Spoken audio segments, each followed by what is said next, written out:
Bung Rocky, apa kabar? Siap, selalu menggembirakan. Bertemu dengan isu-isu yang menyengsarakan. saya lagi baca, saya lagi mikir-mikir ini ya soal masa depan PSI ya, karena para petingginya itu satu persatu mulai menyatakan mendukung Anies Baswedan gitu ya. Kalau partainya lain yang ngomong sih nggak terlalu kaget. Tapi kalau PSI ini menurut saya mengagetkan kan secara DNA-nya itu kelihatannya kan PSI itu memang dibentuk untuk mencari-cari kesalahan dari Anies Baswedan. Tapi sekarang ternyata ada seorang petinggi lagi yang baru saja pensiun jadi wakil menteri, ya wakil menteri ATR tiba-tiba menyatakan bahwa dia akan memilih Anies Baswedan. Ini kan mengikuti jejak sebelumnya dari sekretaris Dewan Pembina PSI ya, Suni gitu. Ini. Ya ini memang PSI dibentuk untuk cari-cari kesalahan Anies. Ya. Tapi masalahnya bukan dibentuk untuk apa, siapa yang membentuk itu masalahnya. Jadi kemarin dia dibentuk untuk disuruh membenci, sekarang dia dibentuk untuk disuruh mendekat. Jadi begitulah partai kalau di belakangnya ada pemodal yang itu merasa bahwa Anies potensial, oleh karena itu investasilah ke Anies tuh.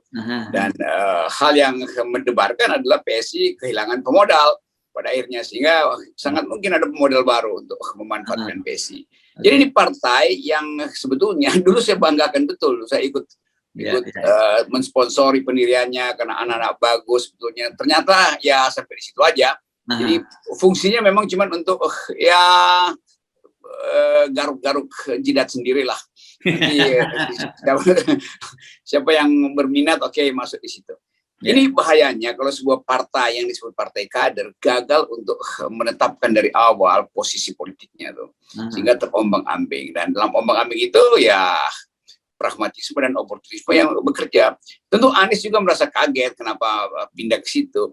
Tapi nggak ada soal kalau betul-betul memang fungsi dari partai itu cuma buat mengambang, nggak pernah punya jangkar ke bawah. Ya udah terima aja kan.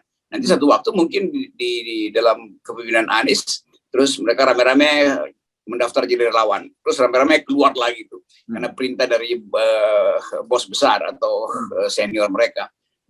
Ini akibatnya kalau partai itu sekedar didirikan untuk meramaikan pemilu, bukan karena ingin memperbaiki demokrasi, kan itu maksudnya. Jadi ini soal yang penting sekali ya, sebuah partai anak muda yang bahkan untuk catwalking aja udah nggak mampu, sehingga mau menempel aja pada seseorang yang punya potensi untuk menuntun mereka tuh. Jadi itu kira-kira semacam ya kelucuan politik. Tapi oke, dalam politik memang ada yang lucu, ada yang dungu. Oke. Jadi Anda melihat ini bukan persoalan akal sehat atau bukan akal sehat gitu, tapi persoalan tadi ya, persoalan bohong. Jadi kok sederhana sekali Anda melihat PSI ini jadi? Ya bahkan lebih sederhana, itu partai cuan doang kan, dia partai yang diatur oleh cuan. Dan begitu cuan habis pindah tuan. Jadi begitu cuan habis cari tuan, kan itu soalnya tuh. Dan itu yang diperlihatkan sebetulnya di dalam kapasitas teman-teman ini. Kan itu orang semacam beberapa orang yang sebetulnya merasa lebih baik keluar daripada malu nanti itu kan. Kan itu yang diperlihatkan oleh partai itu sendiri itu. Dan apalagi ya udahlah, kita mau apain? Satu periode di mana anak muda akhirnya jadi oportunis kan, itu pasalnya tuh. Nah, kita lihat aja berapa orang lagi akan pindah, lalu partai itu akhirnya memilih untuk kalau begitu kita ganti nama aja jadi PSSI aja. Karena bisa dipakai buat taruhan kan, itu lebih. Oke. Ini jadi Anda menduga nih soal Surya Chandra mundur dari PS ini soal waktu saja ya. Sama seperti Suni kan, Suni lama nonaktif gitu ya, baru tahun kemudian terus muncul kabar bahwa dia sebenarnya sudah keluar dari PSI dan dia kemudian akan mendukung Anies Baswedan. Sementara kalau Surya Chandra kan juga belum ngomong dia mundur dari PSI, tapi dia bilang dia akan mendukung Anies karena dia sudah lihat kinerjanya, dari interaksi dia sebagai wamen ATR dan agraria dan tata ruang, dia melihat ya kerja Anies sebagai kepala daerah itu oke gitu. Ya boleh begitu, tapi analisis politik selalu kita tempatkan dalam dua arah. Ada pull faktor, ada push faktor itu. Tentu saja lebih kuat push faktornya. Jadi sebetulnya keluar dari itu yang harus kita tanya, kenapa keluar dari. Kalau masuk ke Anies itu masuk akal, yang semua orang ingin masuk ke di pull oleh integritas Anies. Tapi kita mesti tahu kenapa dia keluar ya, dipush oleh siapa itu. Apa faktor yang membuat dia keluar dari situ? Atau mungkin memang disuruh keluar, lalu pindah untuk ngintip macam-macam lah. Tapi fakta-fakta ini memperlihatkan bagaimana yang disebut kader itu sebetulnya nggak punya jangkar pada rakyat kan. Kan perintah politik bisa berubah-ubah sesuai dengan naik turunnya harga sawit misalnya tuh. Jadi soal semacam ini yang membuat sejarah politik Indonesia justru di ujung reformasi seperti sekarang itu diombang-ambingkan oleh kapital, kan itu buruknya politik yang sekedar numpang pada kapital. Kalau harga sawit jatuh ya itu artinya dana-dana politik habis. Kalau harga sawit lagi naik itu memungkinkan orang berpolitik lagi. Jadi itulah nasib PSI, sejajar dengan harga sawit.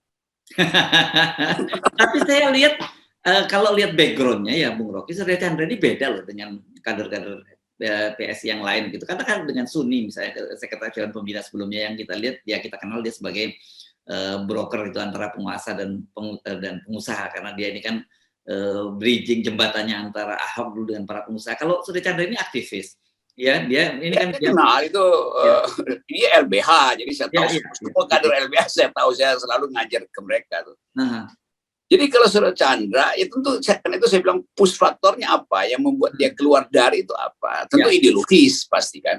Karena Chandra orang aktivis yang paham bagaimana permainan politik uang, bagaimana sulap menyulap angka di dalam menjual proposal politik. Sangat mungkin Chandra justru yang paling otentik motifnya untuk masuk ke Anies atau keluar dari PSI. Jadi orang semacam Chandra atau sebelumnya Samara juga berteman dan tahu lebih awal sebetulnya bahwa ada yang nggak beres itu, dan ketidakberesan itu ya buat sopan santun ya mundur itu kan, itu intinya tuh. Yang lain ya terjebak aja di situ. Jadi sebetulnya nggak usah ragu untuk mengatakan bahwa itu partai udah bobrok sebetulnya itu kan. Kalau percakapan politik di luar kan lebih dari yang kita bahas hari ini soal PSI kan. Disogok inilah, minta ke inilah, proposal beredar kemana-mana, tiba-tiba nggak ada yang masuk, lalu saling berebut fasilitas di situ. Kan itu udah buruk citra partai itu. Jadi sebaiknya partai itu ya nyatakan aja sebagai partai yang bermasalah. Oke, tapi saya kira ini serius ya, karena yang mundur dari PSI ini bukan kader-kader kaleng-kaleng gitu kalau pakai bahasa sekarang ya. Suni lepas dari apapun juga dia juga tentu saja dia adalah wakil sekretaris Dewan Pembina. Kemudian Samara bagaimanapun dia pernah menjadi ikon dari PSI. Dan Surya Chandra ini salah satu kader yang saya kira yang dengan latar belakangnya tadi dia adalah seorang yang cukup punya integritas gitu. Dan selama di PSI kita juga tidak dengar suara dia yang aneh-aneh gitu kan.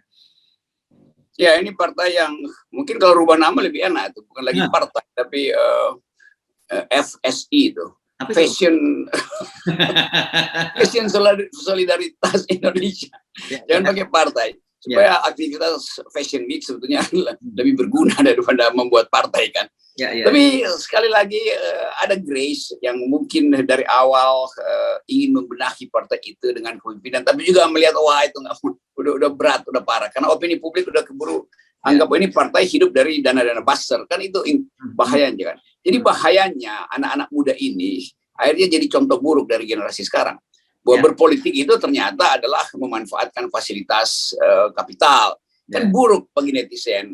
Anak-anak di SCBD Fashion Week itu catwalking dalam upaya untuk memperlihatkan identitas murni mereka, bahwa mereka berupaya untuk menunjukkan bahwa mereka eksis kendati dari kalangan pinggiran tuh. Sebaliknya anak-anak PSI ini kan anak dari kalangan elite itu yang berlebihan, berlimpah kapitalnya, pengetahuannya juga sekolah di sekolah-sekolah yang baik, tapi moral politiknya itu buruk, karakter politiknya buruk kan.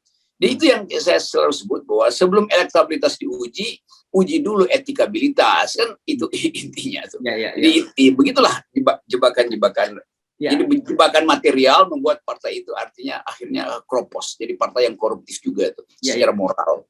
Ya, saya melihatnya kalau dari sisi marketing politik itu ya, Bung Rocky, ini kan PSI ini sudah mengalami yang disebut namanya brand damage gitu ya, kerusakan dari merek, dan itu biasanya kalau dari sisi marketing susah kalau kita mau brand yang mungkin dilakukan rebrand, tapi rebrand itu juga tidak mudah gitu karena sudah kadung sangat kuat melekat itu.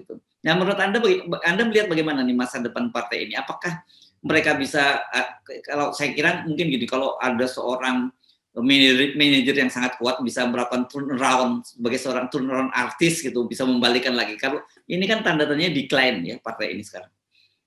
Ya susah itu, karena mau di rebranding juga udah susah karena terkejar oleh waktu, dan ya itu sebetulnya seluruh jejak politik PS ini kan direkam baik oleh CCTV publik kan. Waduh, ini makanya CCTV. Tapi kalau CCTV-nya kan bisa dikatakan rusak atau bisa diambil gitu. Tapi semua orang keburu simpan CCTV-nya PSI. Jadi apalagi yang mau dijadikan sebagai upaya untuk rebranding. Nah, rebranding kan mestinya ada sesuatu yang betul-betul menggugah ulang reputasi dari partai itu. Kalau partainya udah di dasar rebranding ya nggak mungkin diungkapkan kembali itu. Yang terjadi adalah dibully lagi tuh, rebullying nantinya tuh. Jadi sebaiknya nyatakan aja bahwa partai itu bubar. Itu saya kira itu lebih terhormat, dan mengatakan bahwa kami gagal untuk mempertahankan integritas. Kami gagal untuk memberi contoh pada milenial. Kami gagal untuk membuktikan bahwa kami adalah kalangan yang berpikir. Jadi semua kegagalan itu dibuka aja. Itu jauh lebih bagus sebetulnya tuh. Ibu Grace Natali ucapkan aja. Kan orang akhirnya merasa, ya terus siapa yang masih ada di PSI, mau direkrut dari mana lagi? Jadi itu nasib dari partai yang terlalu cepat pongah gitu kan menganggap bahwa udah ini kami pendukung Pak Jokowi, jadi kami bahkan itu partai pernah minta 3 periode kan sinting kan, tapi semua lah udah, jadi seluruh paket kerusakan itu udah ada di dalam, nggak mungkin lagi dia diperbaiki saya kira. Dan tapi anda pun rupanya lupa kalau bahwa partai ini sekarang ketua umumnya udah beda, udah bukan Grace Natali lagi. Grace sudah naik, sudah jadi naik sekretaris dewan pembina, sekarang Giring penyanyi Niji itu, mantan penyanyi Niji sekarang. Saya kenal. Jadi, saya cuma tahu Grace ada di situ, si Raja ada di situ, si Chandra segala macam. Samara, yang saya kenal cuma mereka, nggak yang lain, nggak melintas di kepala saya kalau ada nama yang lain. Bahaya kalau orang seperti Anda yang secara intens mengamati politik pun nyantol pun tidak gitu, ada seorang seorang ketua umum partai yang bernama Giring Ganesa gitu ya. Ya mudah-mudahan yang bersangkutan tetap ada di dalam sorotan publik, dan ya disorot oleh publik kan, atau disorot oleh kamera publik kan, bukan harus disorot oleh kecerdasan. Ya. Jadi Anda melihat dukungan dari Chandra ini kepada Anies Baswedan ini lebih konsekuensinya jauh lebih serius pada PSI-nya ketimbang terhadap peluang Anies sendiri untuk menjadi presiden pada tahun 2024 ya. Iya, saya anggap Chandra orang yang ada karakter gitu. Karena itu waktu dia masuk PSI, saya anggap betul-betul dia ingin mengubah partai itu, atau memberi sinyal bahwa itu partai aktivis, partai anak muda, partai yang gandrung pada keadilan. Karena Saudara Chandra di-train di dalam human rights community itu, sehingga sebagai defender dari human rights tentu dia ingin agar supaya ideologi hak asasi manusia, kesetaraan, kejujuran ada di PSI. Tapi saya kira dia lihat hal yang sebaliknya, karena itu kalau dia keluar itu memang masuk akal, bukan karena alasan lain. Dan tentu dia ingin reputasinya itu, dia kan sebetulnya itu semacam memperlihatkan protes diri, atau yang biasa disebut otokritisisme itu. Bahwa saya salah, saya gagal di situ, maka mereka yang menghujat Anies sebetulnya kaum Parno sebetulnya, dan dia nggak mau jadi kaum Parno, maka dia pergi ke Anies gitu. Dan mungkin pikiran-pikiran Chandra itu bagus buat Anies, dan saya dukung aja dia Chandra itu pergi ke Anies. Kalau begitu sebenarnya saya bisa menyimpulkan yang bahwa Anda melihatnya yang lebih dominan faktor push ya ketimbang faktor pull-nya ya.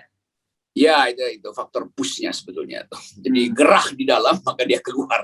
Ya. Itu mekanisme yang biasa gerah di dalam, dia lompat keluar gitu. Dan prediksi Anda kan banyak yang orang semacam ini yang akan melompat mengikuti Chandra ini.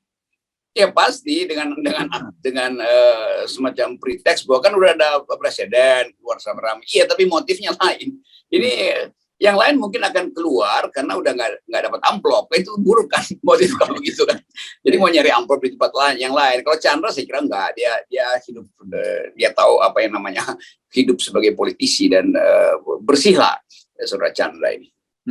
Tapi yang menarik gini, Bung Rocky, saya juga baca ya, ternyata kan kemarin itu partai DPD PSI Jakarta itu mengambil sikap yang berbeda dengan DPP PSI ya, terutama dalam hubungannya dengan Anies. Tapi ketika Anies ketika Chandra menyatakan keluar, mereka DPD PSI Jakarta ini menyatakan kami tetap oposisi terhadap Anies Baswedan. Saya kira ini menarik juga apa yang dilakukan oleh teman-teman DPD PSI dari Jakarta ini. Ya, itu betul, sikap itu sikap bagus sebagai DPD mengatakan oposisi itu. Karena beroposisi artinya mengevaluasi, jangan sampai Anies terjerumus di dalam hal yang diasumsikan pada PSI sebelumnya kan. Jadi bagus saja, tetap mesti ada watchdog pada Anies, karena tetap politik itu mudah menggelincirkan seseorang. Jadi bagus PSI DPD itu beroposisi dalam arti mengawasi, bukan membuli. Kan beda kalau dari awal PSI beroposisi ya nggak apa-apa. Itu kan DPP-nya justru bukan beroposisi tapi ingin merendahkan. Dan cara merendahkan itu cara yang dangkal, bukan duel argumentasi, tapi mulai dengan hal-hal yang bahkan masuk ke wilayah yang semi personal itu. Ya. Oke, baik, terima kasih Bung Rocky. Kita akan saksikan kelanjutan bagaimana sejarah akan mencatat PSI ini. Yes, itu pentingnya tuh, dengan 0% dicatat.